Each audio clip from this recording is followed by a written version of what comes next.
أعوذ بالله من الشيطان الرجيم بسم الله الرحمن الرحیم تفسیر سورہ الکافرون نمبر 109 بحوالہ تفسیر نمونہ حصہ اول۔ یہ سورہ مکہ میں نازل ہوا۔ سورہ کافرون کے مطالب اور ان کی فضیلت۔ یہ سورہ مکہ میں نازل ہوا، اس کا لب و لہجہ اور اس کے مطالب اس بات کے واضح گواہ ہیں۔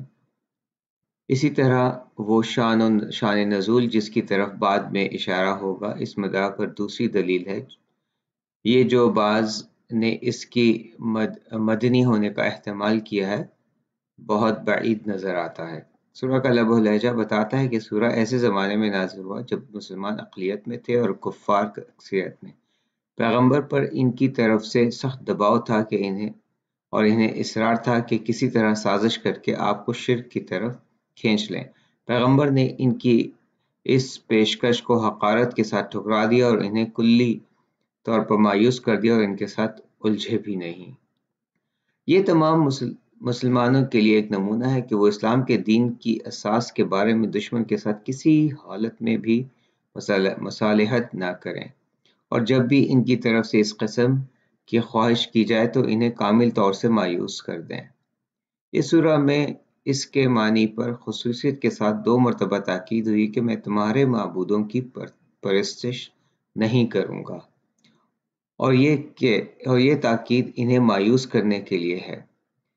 اسی طور اس بات کی بھی 2 مرتبہ تاکید ہوئی ہے کہ تم بھی ہرگز میرے معبود خدا یگانہ کی عبادت نہیں کرو گے۔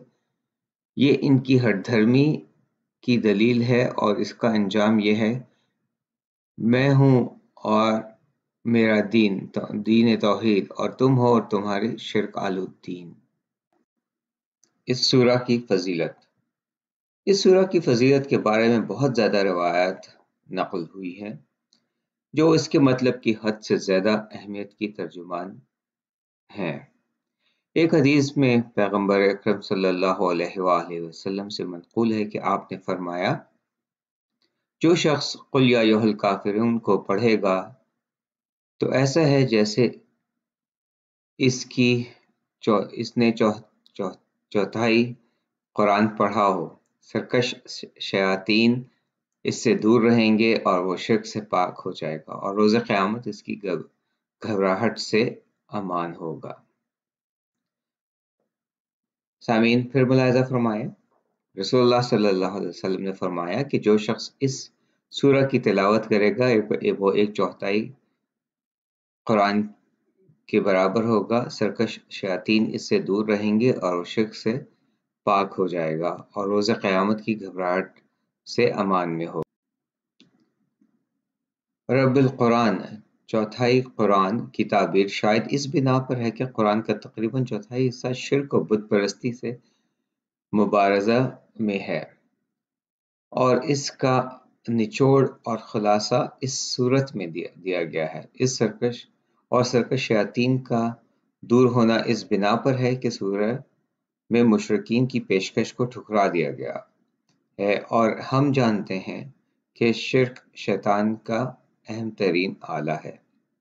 قیامت میں نجات پہلے درجہ میں توحید اور نفی شرک کی مرہون منت ہے۔ وہی مطلب کے محور پر یہ سورہ گردش کرتا ہے۔ ایک اور حدیث میں پیغمبر صلی اللہ علیہ وسلم سے آیا ہے کہ ایک شخص حضرت صلی اللہ علیہ وآلہ وسلم کی خدمت میں آیا اور اس نے عرض کیا، اے رسول خدا صلی اللہ علیہ وسلم، میں اس لیے آیا ہوں کہ آپ مجھے کسی ایسی چیز کی تعلیم دیجیے جس سے میں سوتے وقت پڑھا کروں۔ آپ نے فرمایا، جب تو اپنے بستر پر جائے تو سورہ قل یا ایھا الکافرون کو پڑھ، اس کے بعد سو جا، کیونکہ یہ شرک سے بیزاری ہے۔ رسول اللہ صلی اللہ علیہ وسلم سے روایت میں یہ بھی آیا ہے کہ آپ نے جبیر بن مطعم سے فرمایا، کیا تو اس بات کو دوست رکھتا ہے کہ جب تو سفر پر جائے تو زاد راہ اور توشہ کے لحاظ سے اپنے ساتھیوں میں سب سے بہتر ہو؟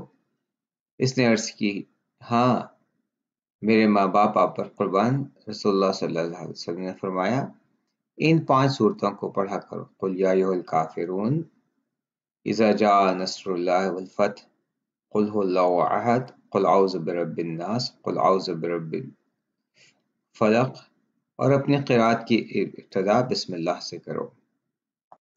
سامعین کرام، ایک مرتبہ پھر ملاحظہ فرمائیے کہ رسول اللہ کا ارشاد ہے کہ اپنے سفر کو ان 5 صورتوں سے ابتدا کرو، جن میں چاروں قل اور اذا جاء نصر اللہ والفتح، یہ 5 سورے۔ اور ایک اور حدیث میں امام جعفر صادق علیہ السلام سے آیا ہے کہ آپ نے فرمایا میرے والد کہا کرتے تھے کہ قل یا ایھا الکافرون رب القرآن ہے، اور اس کی قرات سے فارغ ہوتے تھے فرماتے تھے عبداللہ وحدہ، میں صرف خدائے واحد کی عبادت کرتا ہوں، صرف خدائے واحد کی عبادت کرتا ہوں۔ بسم اللہ الرحمن الرحیم، قل یا ایھا الکافرون، کہہ دو اے کافرو، لا اعبد ما تعبدون، جن کی تم پرستش کرتے ہو میں ان کی عبادت نہیں کرتا، ولا انتم عابدون ما اعبد، اور نہ تم اس کی عبادت کرو گے جس کی میں پرستش کرتا ہوں، ولا انا عابدون ما عبدتم، اور نہ ہی میں ان کی پرستش کروں گا جن کی تم پرستش کرتے ہو، ولا انتم عابدون ما اعبد، اور نہ تم اس کی پرستش کرو گے جس کی میں عبادت کرتا ہوں، لکم دینکم ولی الدین، تمہارا دین تمہارے لیے اور میرا دین میرے لیے۔ شان نزول، روایات میں آیا ہے کہ یہ سورہ مشرکین کے سرغنوں اور ایک گروہ کے بارے میں نازل ہوا، مثلا ولید بن مغیرہ، عاص بن وائل، حارث بن قیس اور امیہ بن خلف وغیرہ۔ انہوں نے کہا تھا کہ اے محمد آؤ ہم تمہارے دین کی پیروی کریں، ہم بھی تمہارے دین کی پیروی کر لیتے ہیں، اور ہم تمہیں اپنے تمام امتیازات میں شریک کر لیں گے۔ ایک سال تم ہمارے خداؤں کی عبادت کرو اور دوسرے سال ہم تمہارے خدا کی عبادت کریں گے، اگر تمہارا دین بہتر ہے تو ہم اس میں شریک ہو گئے ہیں، اپنا حصہ اس میں سے لے لیا، اور اگر تمہارا دین ہو تو تم ہمارے دین میں سے شریک ہو گئے اور تم اس میں سے اپنا حصہ لے لیا کرو۔ اور پیغمبر صلی اللہ علیہ وسلم نے فرمایا میں اس خدا کی پناہ مانگتا ہوں کہ کسی چیز کو اس کا شریک قرار دوں۔ انہوں نے کہا کم از کم ہمارے خداؤں کو چھو ہی لو اور ان سے تبرک حاصل کر لو تو ہم تمہاری بات مان لیں گے اور تمہارے خدا کی پرستش کر لیں گے۔ پیغمبر صلی اللہ علیہ وسلم نے فرمایا میں تو اپنے پروردگار کے حکم کا منتظر ہوں۔ تو اس موقع پر سورہ قل یا ایھا الکافرون نازل ہوا، اور رسول اللہ صلی اللہ علیہ وسلم نے مسجد الحرام میں آئے، اور جب قریش کے سرداروں کی ایک جماعت وہاں جمع تھی تو آپ نے ان کے سروں کے اوپر کھڑے ہو کر سورہ آخر تک ان کے سامنے پڑھا۔ جب انہوں نے سورہ کا پیام کو سنا تو مکمل طور پر مایوس ہو گئے، اور حضرت صلی اللہ علیہ وسلم اور ان کے صحابہ کو آزار پہنچانے لگے۔ بت پرست کے ساتھ ہرگز مصالحت نہیں ہو سکتی۔ اس سورت کی آیات میں پیغمبر صلی اللہ علیہ وسلم کو خدا تعالی مخاطب کرتے ہوئے کہتا ہے کہ کہہ دو کافرو، قل یا ایھا الکافرون، تم جن کی پرستش کرتے ہو میں ان کی پرستش نہیں کرتا، اور دیگر آیات۔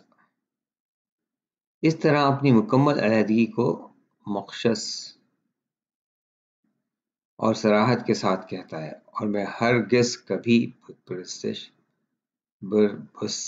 پرستی نہیں کروں گا، اور تم بھی اپنی اس ہٹ درمی اور اپنے بڑوں کی اندھی تقلید کے باعث جس پر تمہیں اصرار ہے، اور بت پرستوں کی طرف سے جو بکثرت ناجائز منافع تمہیں حاصل ہوتے ہیں، اس وجہ سے ہرگز شرک سے خالص خدا پرستی کی طرف نہیں آ سکتے۔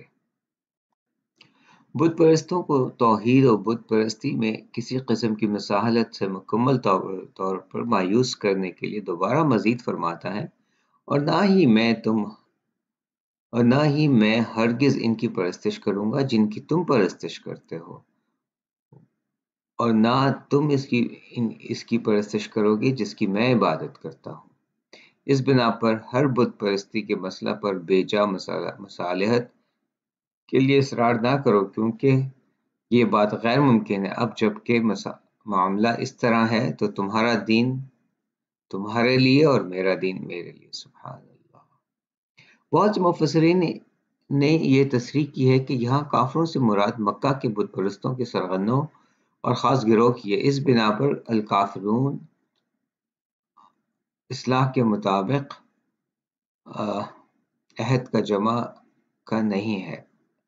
ممکن ہے اس مطلب پر ان کی دلیل اس چیز کے علاوہ جو شان نزول میں کی جا چکی ہے یہ ہو کہ مکہ کے بت پرستوں میں سے تو بہت سے آخر کار ایمان لے آئے تھے۔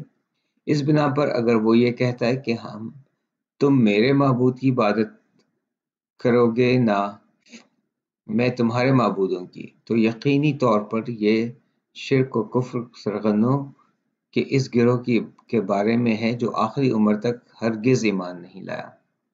ورنہ فتح مکہ کے موقع پر بہت سے مشرکین فوج در فوج اسلام میں داخل ہو گئے تھے۔ یہاں چند سوالات سامنے آتے ہیں جن کا جواب دینا ضروری ہے۔ سوال نمبر 1، یہ سورہ قل یعنی کہہ دے کے ساتھ کیوں شروع ہوا؟ کیا یہ بہتر نہیں تھا کہ قل کے آغاز میں لائے بغیر یا ایھا الکافرون کہا جاتا؟ دوسرے لفظوں میں پیغمبر کو خدا کے حکم کا اجرا کرنا چاہیے تھا اور انہیں یا ایھا الکافرون کہنا چاہیے تھا، نہ کہ جملہ قل کا بھی تکرار کریں۔ اس سوال کا جواب سورہ کے مضمون کی طرف توجہ کرنے سے واضح ہوتا ہے، کیونکہ مشرکین عرب نے پیغمبر کو بتوں کے سلسلے میں مصالحت کرنے کی دعوت دی تھی، لہٰذا آپ نے اپنی طرف سے اس مطلب کی نفی کرنا ضروری تھا اور یہ کہنا چاہیے تھا کہ میں ہرگز تمہاری بات نہیں مانوں گا اور اپنی عبادت کو شرک سے آلودہ نہیں کروں گا۔ اگر اس سورہ کے آغاز میں لفظ قل نہ ہوتا تو یہ بات خدا کی بات ہو جاتی، اور اس سورہ میں لا اعبد ما تعبدون تم جن کی عبادت کرتے ہو میں ان کی عبادت نہیں کروں گا کا جملہ اس قسم کے دوسرے جملوں کا کوئی مفہوم نہ ہوتا۔